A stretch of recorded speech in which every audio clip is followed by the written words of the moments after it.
lot of ways this morning, which is truly the way of a higher way of love.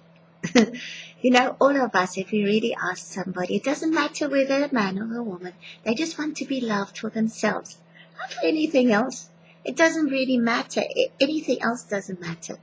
With a woman, it's especially that she wants to feel that she is loved and that she's nurtured, and that at a deep, deep level, the man cares so much about her that he honors her in all ways, which also means that he honors her body and her bodily space. But if you ask men, they're more or less the same, although they're not, but they're a bit differently wired. The greatest thing is that at this time we have to realize that there are deep wounds in both male and female. And this has come over many generations. It has come from Atlantis. It has come from the time when men went totally into their mind and out of their heart. At the moment, we're going through the heart-mind transition, where the heart and the mind starts getting in sync again and in balance again. Because if you create something from the heart and from the soul, you will always be inspired, and you will create something which is within universal law.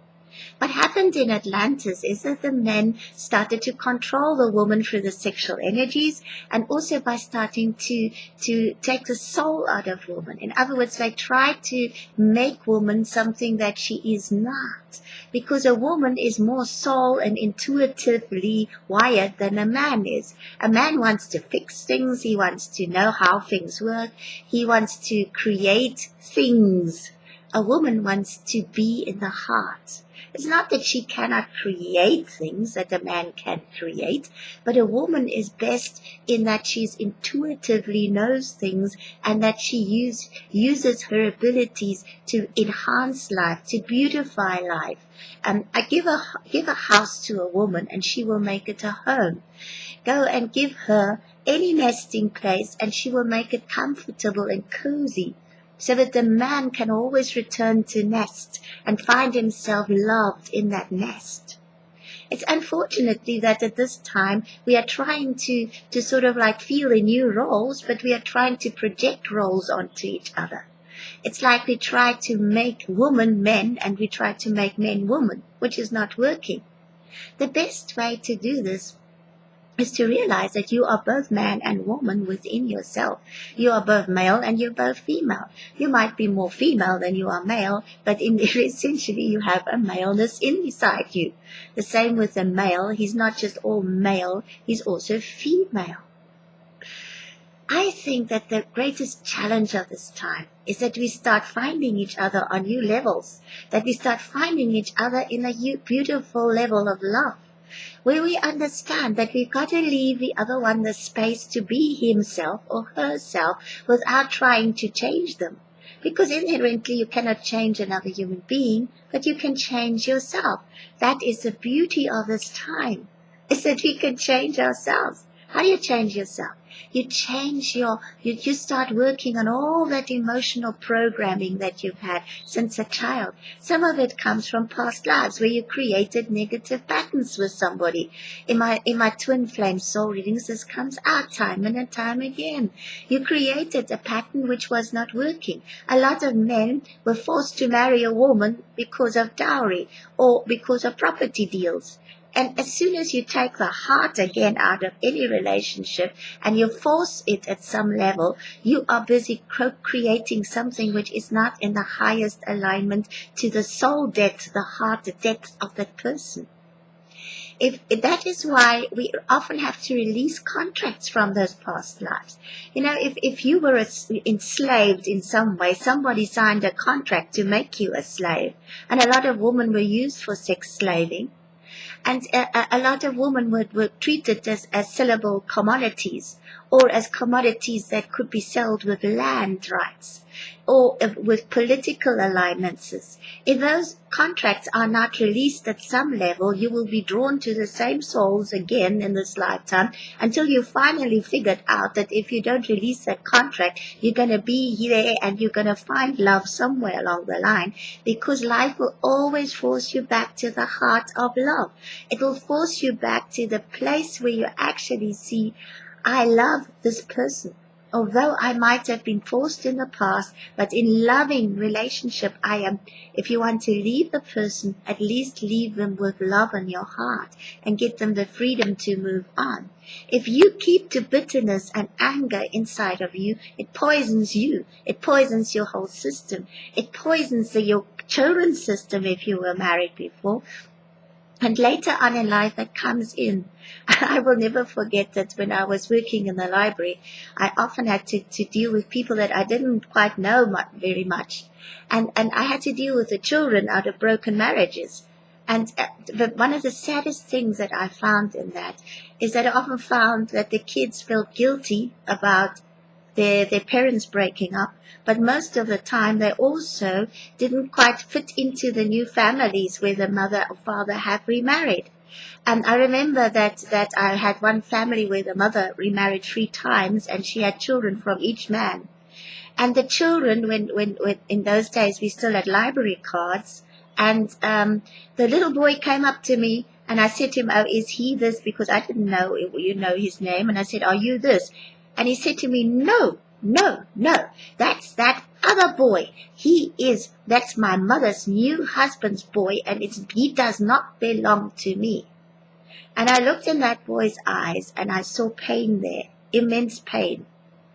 I'm not here to preach right or wrong, but I'm telling you that if you go into other relationships, your children will not always accept each other and they will not always love each other. And as a mother or as a father, you will always be like torn between that, because you'll be torn between your partner and you'll be torn between your children. Because at some level, the children will not accept each other, and there's always problems in that.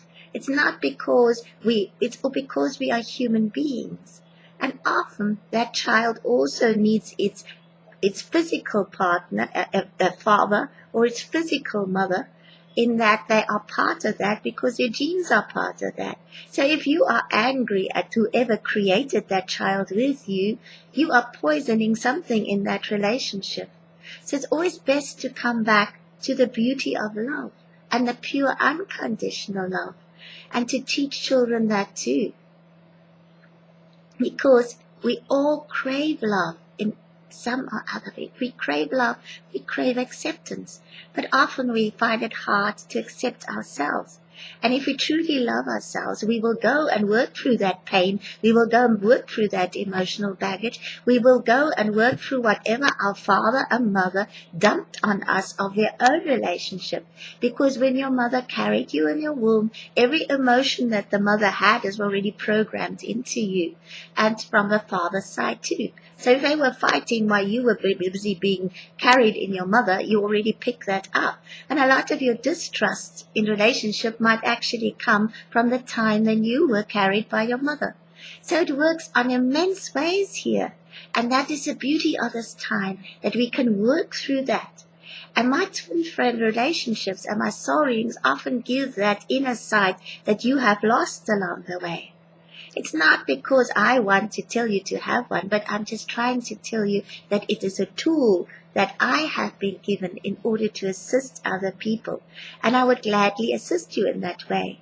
But that is not the onus here, because the onus still lies on yourself to work on your inner self in order to create. Because everybody can show you the way, but unless you are prepared to take charge of your own life and responsibilities for your own emotions, nothing is going to change. That is the message of this time. Because there's more that we release in emotional baggage and emotional pain, the freer we become, the lighter we become, the more the right and left brain gets into balance, the more the masculine and feminine inside ourselves become into balance, and we start creating wholeness. If you are whole and complete in yourself, you will naturally pull somebody into your energy field who is whole and complete itself. And we're creating a new type of relationship where we have a vision bigger than ourselves and we walk towards it. And we find that we relate on different and deeper levels because we don't expect the other one to make us happy anymore. We decide to be happy inside ourselves, and then happiness overflows naturally, like we love ourselves to overfilling and overflowing then we will love the other to overflowing because we cannot do anything else. It is a great, great truth there. Know thyself.